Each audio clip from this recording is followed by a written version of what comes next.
in more than 20 years. It's been viewed as a bid to mend relations strained in recent years by differing views on the mass deaths of Armenians in 1915.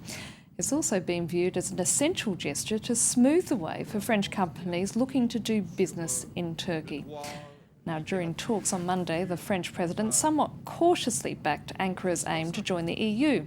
This was despite concerns within Europe over the independence of the Turkish judiciary amid a Turkish government crackdown on alleged corruption.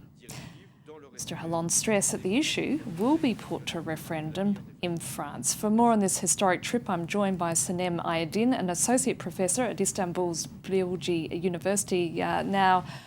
This trip has come at a rather difficult time for the Turkish government, hasn't it?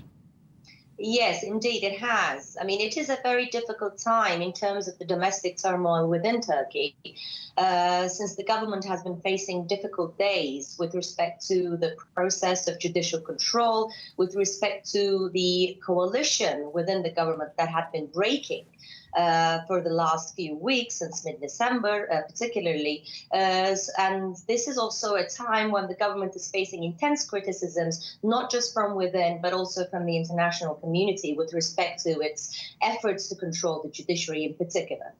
So how is Mr Hollande's trip being covered by the Turkish media, and how is it being viewed by the Turkish people? Well, I can say that it's generally a positive coverage. Well, of course, I have to say it has been kind of relegated into second place due to the importance and the significance of the domestic issues that are dominating the domestic debate right now. But still, in general, it has received domestic coverage with respect to the way in which it is indeed the first visit in a number of years. And plus, of course, relations between France and Turkey were not particularly on good terms during the Sarkozy administration. So this is, in fact, the first time in many years that Turkey has started to receive quite positive messages from France, particularly regarding Turkey's aspirations to join the European Union. Do you think this trip will be enough, however, to improve relations between the two countries? Well, it is an important first step, I can say, but obviously it wouldn't be enough. I mean, there are so many things to do for the relations to pick up. I mean, obviously, Turkey would want to receive firmer signals regarding the fact that France would be willing to lift its veto for the opening of certain chapters of the accession negotiations. I mean, Hollande already lifted the veto to one chapter which had recently been opened, but of course, there are a few others that remain to be opened. And then plus, of course, there are other political issues, such as the Armenian issue, such as other political matters, such as domestic debates in Turkey. And there are issues, of course, regarding French public opinion in general towards Turkey's EU membership that need to be resolved before really relations do pick up.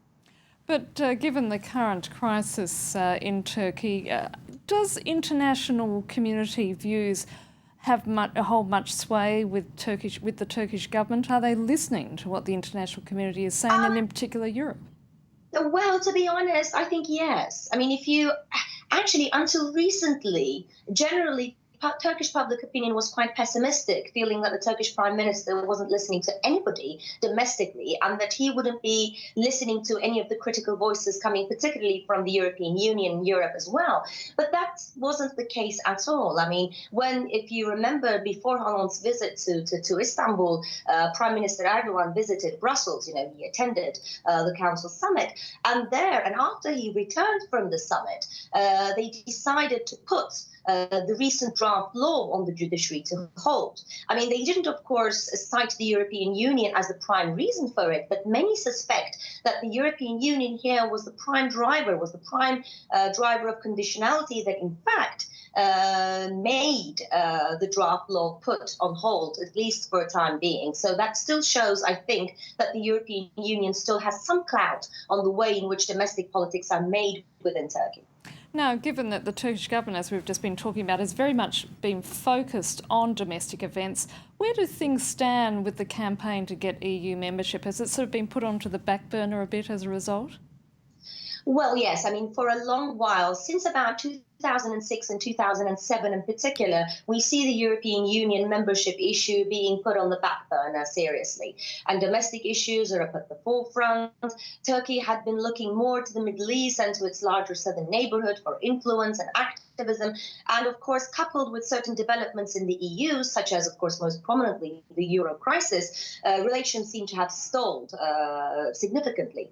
But I see that there might be changes on that front recently. I mean, very, very slow changes. But still, there have been certain messages given by the Prime Minister, particularly on his last visit to Brussels, that the European Union issue was being removed from the back burner to the front of the agenda recently. And I think one of the main reasons for that is because Turkey has basically realized the limits of its influence and its capabilities in the Middle East, in North Africa and the Middle East, and then it has realized that its effectiveness also still hinges largely on its relationship with Europe and the European Union in particular. Sanem Aydin, thank you so much for that. Thank you. Bye-bye. Time now for a wrap of the day's sports news.